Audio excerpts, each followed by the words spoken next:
Sometimes at dusk on trips to Vegas, I'll just stop in the middle of the Nevada desert to enjoy the view and quietly reflect. My only goal in 2022 was to make more money playing poker than I did in 2021. And it's not even November yet, and I've already hit the mark. One that I gotta admit, I wasn't overly convinced I would hit going into the year. And I must say that it is inarguable that the extra motivation tied to making these vlogs and not looking like an idiot in them helped me get to this point. So all I can say is thanks to those of you who have been with me these last several years, because without you, I'd either have lesser goals or ones that I wouldn't be achieving nearly as easily.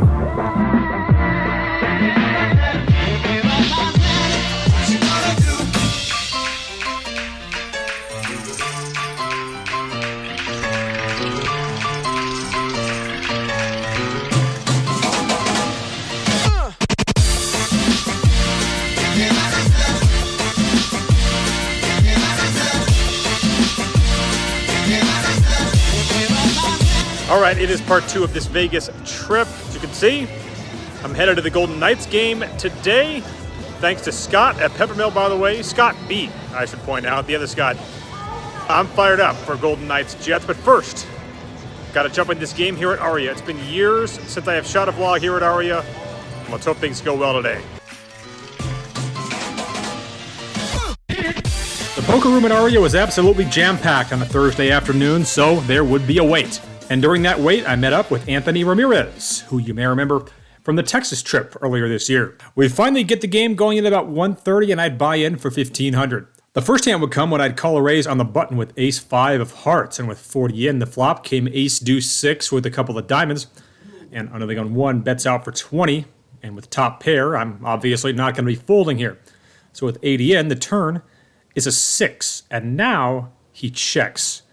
Considering there are basically no aces I can beat, I size down here and just make it 20. He makes the call, and with 120 in, the river is the 7 of spades, completing a backdoor spade draw, and he checks again.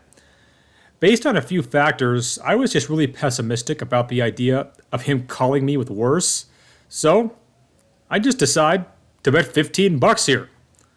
And he thinks about that for longer than you might expect before calling, creating a $150 pot, which I win at Showdown. I would defend in the blind with Jack-9 of diamonds, and despite an all-heart flop, a pair of 9s was good enough to take it down. I also picked up pocket aces, but got only one call pre-flop, followed by a snap fold on a queen-high board. As I get set for the upcoming game against the Winnipeg Jets, my Vegas Golden Knights would announce their new reverse retro jerseys. And part of me loves them, but part of me hates them. And that's really all I can say. I opened to 20 plus 1 with 5-6 of diamonds, and it folds around to the button, who makes it 55. I make this call here, and with 115 in, I'm not going to lie, I did not mind an 8-9 deuce all diamond board. I look to go for the check raise here, which, come to find out, you can only do when your opponent bets.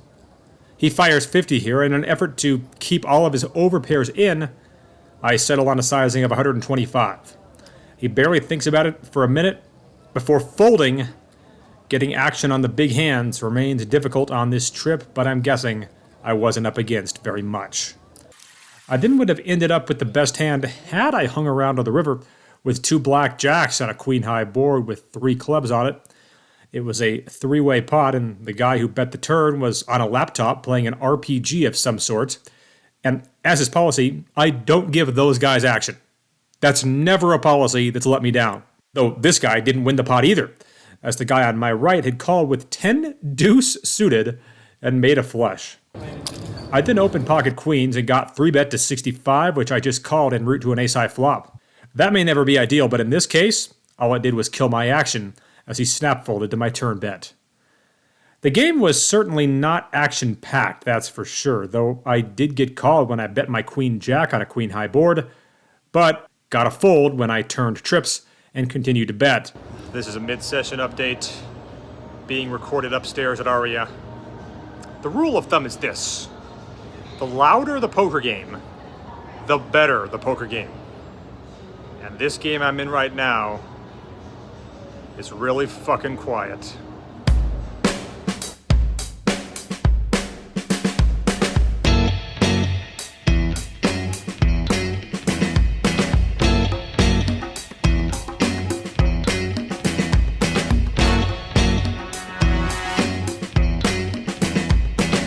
I look at kings +1 and make it 20 with both blinds making the call here. So at 60 in, the dealer puts out 6-6-8 with 2 hearts, and it gets checked to me. I bet 35 with my overpair. The small blind folds, but the big blind doesn't. So with 130 in, the turn is an offsuit 9, and again, he checks. This time I bet out for 60, and once again, no folding's gonna happen. So at 250 in, the river is the single worst card in the deck for me. Can you guess which card I'm thinking of here? If you said the 10 of hearts, you'd be correct. The big blind bets out for 125 here. I fold the hand, but don't feel great about it. Playing 5-handed, it folds to a woman on the button who makes it 20. I have queen jack of diamonds in the small blind and make the call. So with 40 in, the flop is ace 10-7 and she bets 20. I decide to call this bet here with a gut shot to the nuts and the thought that she might be kind of weak. With 80 in, the turn is a 4 and it goes check check. The river is an offsuit 5. I figured I could steal this pot with a big enough bet, and she doesn't think at all and throws her cards into the muck. So the game wasn't great. The guy on my left on his laptop got replaced by another guy on a tablet. But after I won a small pot off the guy on my left, I sensed that he might be slightly willing to open up a bit, and that's why when he opened to 15 from the hijack playing 6-handed, I gave him action from the cutoff with king 6 of spades. And with 35 in, we're heads up to ace 7-5 rainbow with 1 spade. He hesitates and then bets 25 here. It might mean something, might mean nothing, but my sense was he was pretty weak. So my plan was to call this bet, and if he shut down on the turn, to bluff him out. With 85 in, the turn comes a really interesting card for my hand though, and ultimately his as well. It's the 9 of spades, giving me the nut flush draw. And my plan of him shutting down here doesn't happen. He bets 55, so rather than try to bluff him, I figured I would try to connect on the river in this spot, and with 195 in, the river is another 5, so I brick out, and he checks. The board pair is usually not a great card, I feel, to bluff guys off pairs and heads up pots like this. So I elected to just check this back, giving up. He grabs his cards and says, 10 high, showing 10-8 offsuit. So that is definitely one of the biggest pots I've ever won with just king high.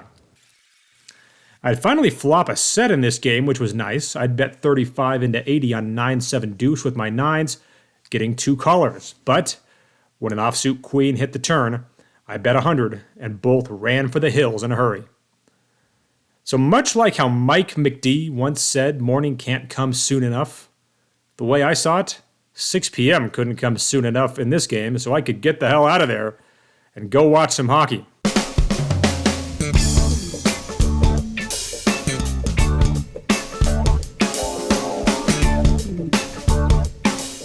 Looking around here, it looks like the second floor of Aria is very reminiscent, albeit a lot bigger, to the second floor of the Pepper Mill. It's that convention space, not a lot of people, a stark contrast to the busyness that is the first floor of the casino. Anyway, cashing out, booking a win of $227. Not sexy, but I will take it. Brutal game once again, just a grind of a session, which tends to be the norm here in these Vegas 2-5 games, as I've seen the past couple of vlogs. For those of you that know Reno poker and the lineup we've seen there the last couple of years, buddy of mine, Dan Healy, aka Never Lose Dan, a true and pretty applicable nickname for him. Him and I are going to head over to watch Golden Knights Jets now. Would love to book a win there as well.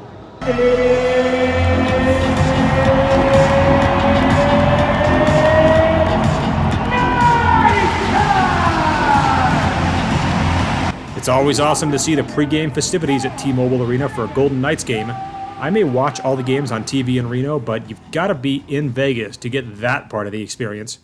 As for the game, it was dominance by the Golden Knights, with their star Jack Eichel scoring 2 goals in the first period. Dan and I then went to the team store to improve our hat collection, and then he decided to ask if I wanted to flip for it. Since it was his idea, and he was the guy cool enough to hook me up with the room, the last thing I'm going to do is say no. And I'll be damned if I didn't win the flip and got the hat for free. Damn it. I then made a decision that 99% of the world, minus the most devoted hockey lovers, would agree with, and that is if Jack Eichel were to score his third goal for a hat trick, that these brand new hats were not going onto the freaking ice. Funny part was the Jets pulled the goalie at the end, and he missed on an open net, and therefore no hat-throwing dilemma would ultimately occur.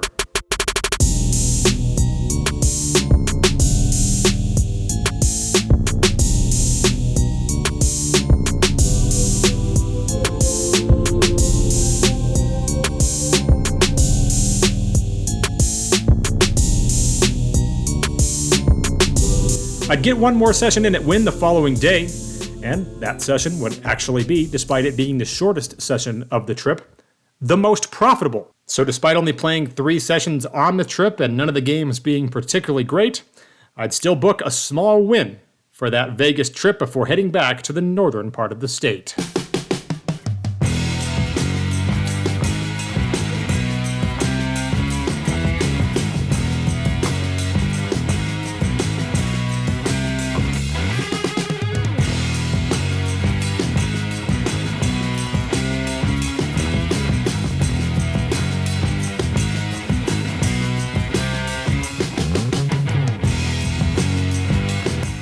All right, back in Reno, and as can happen, a hand that I'll remember much more than any of the hands I played in Vegas happened upon my return here.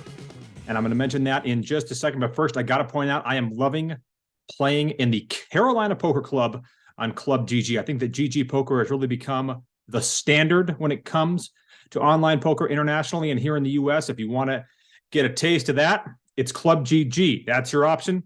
And Carolina Poker, I would say, is the place to go. That's where I've been playing. My name on there is Deech, and I can point out that you can get a 10% deposit bonus just by mentioning my name. Just use the club code and my referral code listed in the description below when you sign up. I was not vlogging on this day, but this hand illustrates something that I want to discuss. Playing 5-10, we get an MP2 open to 20, and I have ace king in the low jack and make it 60. The button, who had won a big pot off me earlier in the day, calls, as does the initial raiser. So with 195 in, the flop is ace-8-6 rainbow, and MP2 checks. I bet 90 here with top pair, top kicker. The button snap calls, and the other player goes out. So with 375 in, the turn is a 3. Beautiful card for me. I'm going to keep betting, obviously. I'll make it 150, and the button basically snap calls yet again. So with 675 in, the river comes a 10. Yes, some straight draws do come in here, but I'm definitely not going to be deterred. I'm going to continue to bet. I decided on a sizing of just under half the pot. I make it 275, wanting to get value from her aces and wanting to be able to consider bet folding if she does jam, which she's only going to do if I'm beat here. And given the fact that we're almost 2K effective, there's a world in which that could happen. She doesn't even think about this for more than 5 seconds on the river before paying off, creating a $1,225 pot. I show my hand, and she shows hers as well, revealing that she has exactly what I would hope that she has, ace, queen, and we take down a very good-sized pot with just one pair. Local legend Mr. Z was sitting next to me in this game. He always likes to let me sweat hands when I'm not in a hand, so I let him sweat this one. And he said on the river, good value bet. And I appreciated that. I mean, it was just a case where I'm in the perfect situation with ace-king, something you rarely hear me say on this vlog. But I am convinced that this particular situation, ace-king against ace-queen on an ace-high board, getting a clean run out, happens once a year. That's what I've decided. I think sometimes if you play 1,000 hours a year, it will never happen to you in a dream spot like this. And obviously, occasionally it'll happen more than once a year. But I think on average, if you're playing the amount of hours that I'm playing, it's an annual occurrence. Seems like it should happen more, but I'm convinced that it doesn't. So when it does happen, you got to try to make the most of it. You could argue that I didn't quite make the most of it in this hand, but I certainly will take what I can get. Like, subscribe, comment, and we're back next week from the Peppermill Poker Palooza. I'm like an addict, do I gotta have it. I ain't even playing, got a really bad habit. If it moves, gotta grab it, fuse like a magnet. Lose, won't have it till I'm doomed in a casket. I ain't playing, got a weird mind. If you work 8 hours, I'ma work 9. If the shit tastes sour, you should taste mine. I'ma stay in power for a long time. Get up, nah, I ain't a quitter. Toss me the ball, I'm a really big hitter.